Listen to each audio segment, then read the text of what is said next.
Gdansk, historically Poland's leading port, sits near where the Vistula meets the Baltic Sea. For 1,000 years, a cultural crossroads with a rich maritime history, architecturally, it feels more Scandinavian or Dutch than Polish. During its medieval Golden Age, Gdansk prospered as a key member of the Hanseatic League. The Hanseatic League was an association of over 100 cities and ports across Northern Europe. Its mission? To protect and promote trade. Busy hunting down pirates, building lighthouses, and boycotting ports that didn't join the club, it dominated the economy and politics in the region through the late Middle Ages. In a way, the Hanseatic League was a precursor to the European Union. Its motto, all power to the merchants. Along the embankment is a structure those merchants put to good use, a hulking 15th century crane. Back then, this entire river could be filled bank to bank with trading vessels. Maritime trade from distant lands made Gdansk both prosperous and tolerant. It attracted merchants from all over Europe who brought with them elements of their home cultures.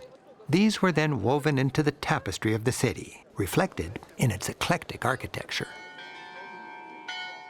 Overhead, the town hall tower holds a carillon that marks each hour with a cheerful tune.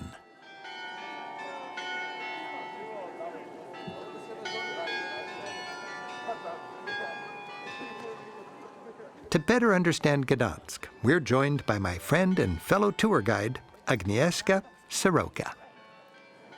Our first stop is the town hall. So the city was governed from this exact room here. And the art there's a lot of art here. Yeah, that's amazing, isn't it? In the middle of the vaulting, have a look at this magnificent painting from 1608. Vistula River starts over there in the mountains. Look at these barges filled with the grain from all over the Kingdom of Poland. So all the goods were shipped from Gdansk down the Vistula River to the Baltic Sea. They are taking that grain, and that grain goes all over Western Europe. And look, deals, business is made here in front of the Arthur's Court.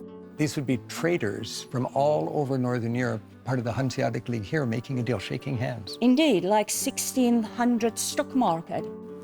And God's hand. So he's holding not the church, but the town hall. Exactly, because Gdansk was so multicultural and multi-religious throughout centuries, it really never mattered what religion you are, but how much money you can bring to the city doing your business.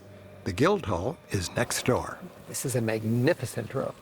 It's a beautiful guild house, a great example of a great social space where guilds, medieval merchant groups met. Oh, okay, so this was like networking. Exactly, exactly. Merchants from all over Europe were coming here to do their business. Each arch belonged to one guild. Imagine in front of each arch, there was goldsmith guild, beer guild, amber guild. They were very competitive. So the traders from Lubeck would meet the traders from Amsterdam and from Riga, coming together. And then buying grain, timber, coal, and exporting that all over Europe. The city is ornamented with fine red brick buildings. That's because here in the marshy north of Poland, stone is scarce. Grand buildings like this old mill elevate bricklaying to an art form. The old market hall has long provided an impressive place for farmers to sell their produce. The train station gives visitors a red brick welcome, and even the modern shopping malls carry on this love of brick. And rising high above everything is St. Mary's Church, one of the biggest brick churches anywhere. To be both tall and stable without the strength of stone, it was fortified with beefy brick buttresses. Stepping inside, you're struck by the stark, austere, and very white interior. This is a remarkable church. Mary's Church was built before Reformation. Look at the beautiful triptych altar, coronation of St. Virgin Mary. So the altarpiece is from before the Reformation. Exactly. And then the city converted to Protestant. And what was really important was the pulpit, because of the Word of God, and music coming from magnificent organ. Look at that pipe organ. This is like a pavement of tombstones. Exactly 500 gravestones of the wealthiest merchants of Gdansk who wanted to be buried here in their parish church. And if not buried in a tomb, you could commemorate your family on the wall with an epitaph. Gdansk lived its most dramatic moments in the 20th century. World War II began right here in 1939 when Hitler invaded. And those cranes marked the shipyard where 40 years later, in 1980, the Soviet bloc finally began to crack. During communist times, Gdansk was home to the massive Lenin shipyard. In 1980, after decades of frustrations and struggles, shipyard workers went on strike. They created a trade union called Solidarity. Locking themselves inside the shipyard, they refused to work and scrawled their list of 21 demands on plywood. A fired shipyard electrician, Lech Wałęsa, heard news of the strike. He came here and literally climbed over the wall to get inside and join his comrades. The strike had its leader. The European Solidarity Center, with its industrial-strength architecture and inspiring exhibits, tells the story both vividly and proudly. For 18 days, 17,000 workers, welders, machinists, and steelworkers stood strong. Their only connection to the outside world was to come to the gate. There they'd pass messages to family members and receive food, supplies, and encouragement.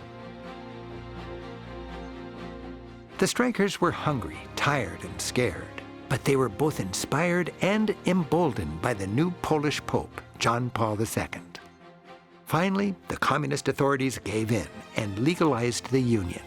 Half of the nation's workforce joined Solidarity, and change was in the air.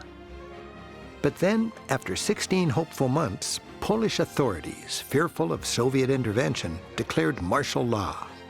Tanks rumbled through the snowy streets of Poland, and the riot police cracked down on dissidents.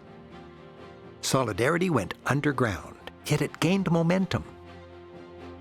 In 1989, the roundtable talks brought about elections. The result? Solidarity, now a political party, won every available seat. These first cracks in the Eastern Bloc spread quickly. Within a few months, the Berlin Wall fell, borders opened up, communist regimes voted themselves out of existence, and Lech Wałęsa was elected the first post-communist president of Poland. Today, Gdansk, mindful of its history, is a forward-looking community. Facing the skyline of old Gdansk across the river is a modern development. Only recently rebuilt from World War II bombings, it echoes the historic rooflines.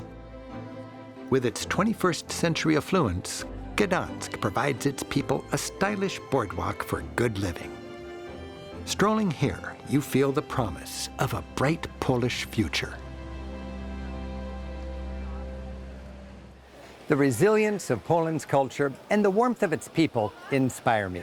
And learning from this country's hard history, I'm reminded that freedom, peace, and prosperity are hard-earned, and that we have lots to be thankful for. I hope you've enjoyed our look at perhaps Europe's most underrated and surprising country. I'm Rick Steves. Until next time, keep on traveling.